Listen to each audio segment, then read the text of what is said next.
You say that you want to be happy. You say that you want to have a great life. You say that you want to have a loving family and a meaningful career and the sex life of a 2nd century Roman emperor. Yet your actions tell me a different story.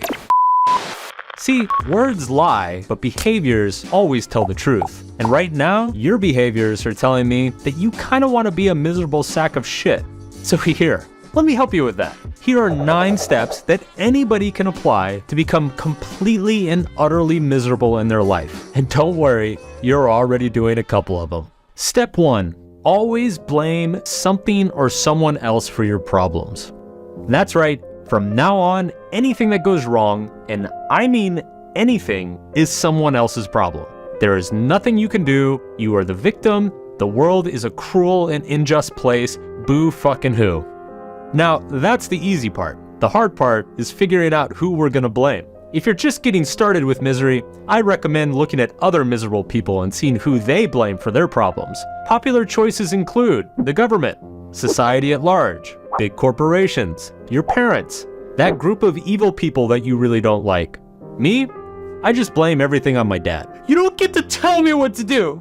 Step number 2, complain constantly.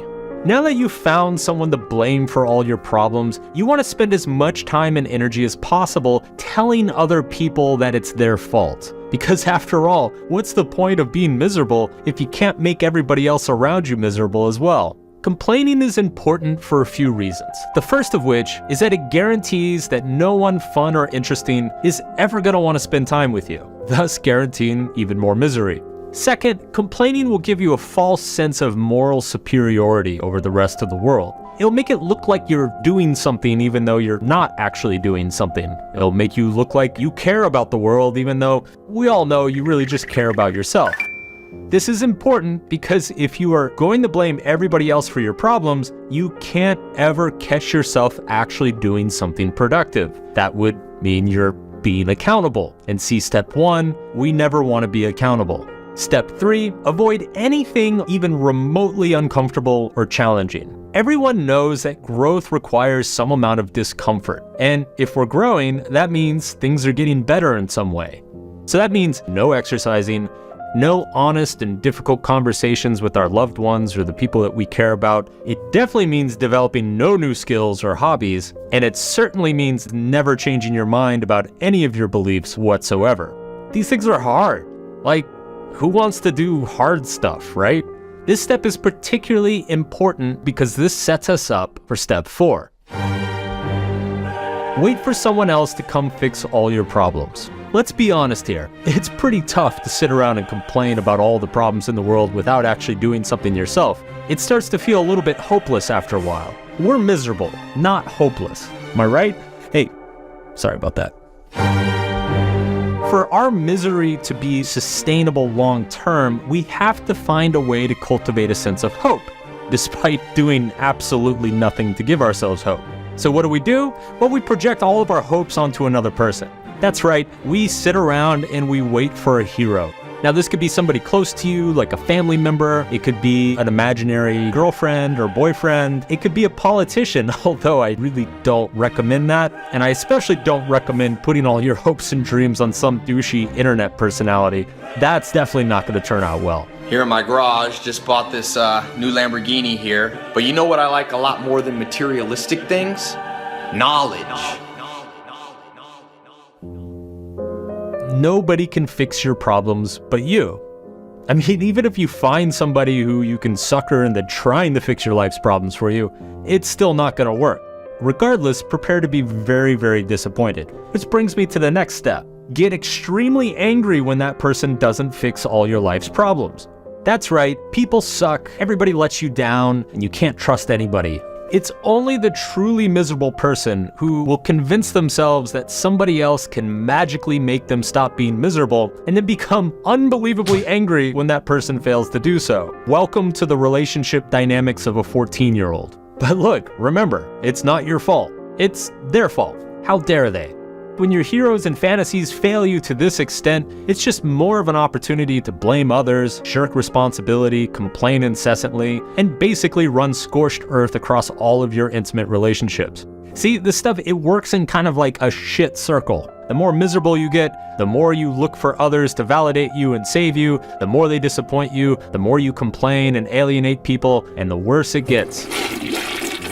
Now come with me as we ride further down the shit spiral, because now we're to step 6. Become absolutely obsessed with what other people think about you. Now this is where things get fun, and by fun I mean like the 7th ring of hell. Because you are constantly blaming others, complaining to others, and irrationally expecting others to come fix your life for you, it is only logical that you will become absolutely obsessed with what everybody else thinks about you. An old friend that you haven't heard from in years suddenly sends you a happy birthday text. What do they want? What do they really want? Oh, look, somebody landed in your DMs on Instagram. Does that mean they like you? Should you be funny? Should you be interested? Should you be aloof? Whether you prefer mild anxiety or complete and utter social dysfunction, just remember, no matter what people say or do, it's always about you. Step number 7, validate all of your horrible thoughts and ideas on social media. By this point, you are probably a deeply miserable fuck. People are probably sick of your shit, and they're telling you to your face. What is a person to do? That's right, get on Twitter. See, the beauty of the algorithms is that whatever you spew out into the world, it's just gonna find a way to reflect it back to you. So if you're just feeling an intense anger or general malaise towards humanity, the algorithm will find the appropriately despicable humans to show to you. If you have crazy ideas of political revolution or that the government should just start sending you a bunch of money, we'll find some idiot pundits to justify those beliefs. If you feel like all women are absolutely disgusting humans and you're gonna stay single forever, don't worry, social media's got your back. You're not the problem, they're the problem. Step number 8, numb yourself. Look, man, you're doing great here. I'm really happy for you. And by doing great, I mean you're doing horrible. And by happy for you, I mean I fucking hate you and I'd never want to see you again. Hopefully by now your life is in a complete tailspin and none of it is your fault and nobody wants to hear you bitch about it. That means we are officially approaching max misery. At this point, all of the pain and despair gets pretty overwhelming, so we're gonna wanna introduce a regular regimen of numbing and distraction to keep yourself somewhat functional. Obviously, things like video games, porn, TikTok, I mean, they're a nice starting point, but that's kind of the bare minimum. But if you're ready to get serious about numbing yourself to the outside world, I recommend a mild case of alcoholism, a gambling addiction, or maybe spending all your life savings on cheap hookers. Ideally, we want to find a form of numbing that makes your life even more of a mess, because eventually we will reach misery's final form, and that is step number 9. Believe that change is impossible. Wow, look at us. We made it. We're here. I would say I'm proud of you, but then that would force me to consider the feelings and well-being of another human, and I'm just not willing to take on that kind of accountability. But still, we've come a long way. Can you remember back when we were hopeful and took action to solve our problems? We're accountable for those actions. Feels like forever. But now that we've baked the whole miserable cake, it's time to put the icing on top. And that is a belief in the impossibility of change. Because what is more miserable than the belief that misery itself will never end? Hell, it's not even icing. It's more like encasing the whole cake in like carbonite. You know, like they did with Han Solo? The point is, we did it. We made it. We made it to permanent misery. I'm gonna say, I take no responsibility for this. This is not my fault. In fact, it's your fault.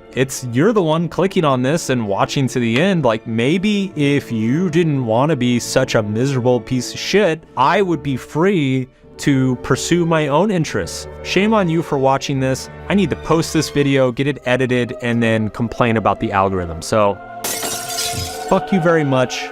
I'm out.